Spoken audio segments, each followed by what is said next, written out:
You ask Tiger to solve. This deals with linear equations with one unknown. The final result is a equals 8. Let's solve it step by step. Simplify the expression. Expand the parentheses.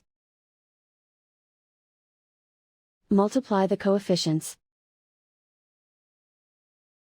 Simplify the arithmetic. Group all a terms on the left side of the equation. Subtract 4a from both sides.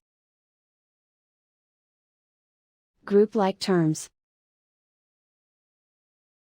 Simplify the arithmetic. Group like terms. Simplify the arithmetic. Group all constants on the right side of the equation. Subtract 22 from both sides. Simplify the arithmetic.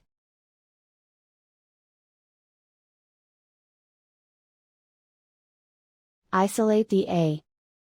Divide both sides by 2. Simplify the fraction. Find the greatest common factor of the numerator and denominator. Factor out and cancel the greatest common factor. And so the final result is a equals 8.